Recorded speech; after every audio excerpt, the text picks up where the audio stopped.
महागणाधिपतये नमः। वागीशान्त्या सुमनसः सर्वार्थानाम् उपक्रमे यन्नत्वा कृतकृत्यास्युस्तन्नमामि गजाननं। श्री महागणाधिपतये नमः। श्री गुरुभ्यो नमः। వేదదర్శిని నా యూట్యూబ్ ఛానల్ వీక్షకులందరికీ కూడా శుభోదయం, నమస్కారం.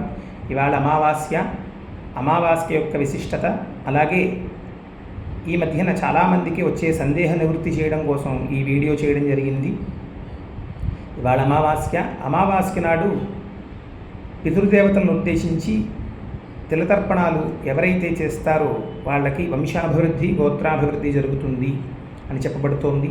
అలాగే చాలామందికి వచ్చే సందేహం ఏంటి అంటే, మా అబ్బాయికి వివాహం చేశాము ఈ మధ్యనే, లేదా మా అమ్మాయికి వివాహం చేశాము, వాళ్ళకి వివాహం జరిగి 16 రోజులు అవుతోంది, 16 రోజుల పండగ లోపల మా నాన్నగారు ఆబ్దీకం వచ్చింది పెట్టవచ్చునా, లేదా మా అమ్మగారు ఆబ్దీకం వచ్చింది పెట్టవచ్చునా అని చెప్పి చాలామంది సందేహాన్ని అడుగుతున్నారు.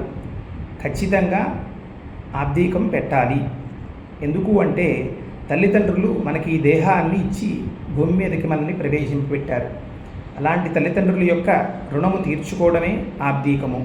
వాళ్ళు గతించాక ఉత్తర క్రియలు అనేవి మనం చేసి తర్వాత ప్రతి సంవత్సరము విడవకుండా ఆబ్దీకం పెడుతూ ఉండాలి.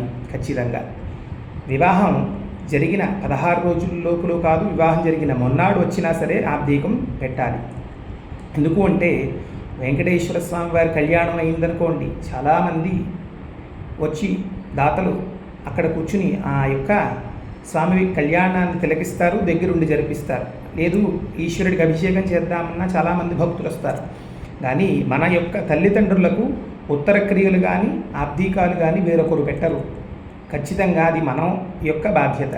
కనుక ఎవ్వరూ కూడా ఈ సందేహాన్ని పెట్టుకోకండి.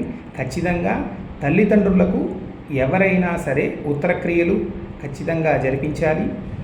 తదనంతరం ఆబ్దీకాలు కూడా విడిచిపెట్టకుండా ప్రతి సంవత్సరము చెయ్యాలి. అలా చేసిన వాళ్ళకి వంశాభివృద్ధి, గోత్రాభివృద్ధి జరుగుతుంది.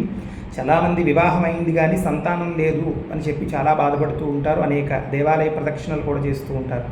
వాళ్ళకి వివాహం అయ్యాక సంతానం కలగకపోవడానికి ముఖ్య కారణము ఈ యొక్క పితృదేవత ఆరాధన చేయకుండా విడిచిపెట్టడం వలన కూడా సంతానము కలగదు అని శాస్త్రంలో చెప్పబడుతోంది.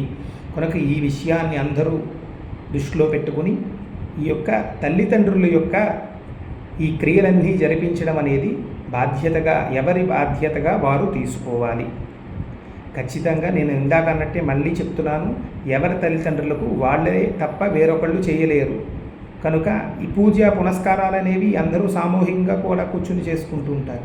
కానీ ముఖ్యంగా ఎవరి తల్లిదండ్రులకు వాళ్ళు ఆ యొక్క గతించిన తిథిని విడిచిపెట్టకుండా ఆబ్దీకాలు అనేవి జరుపుతూ ఉండాలి.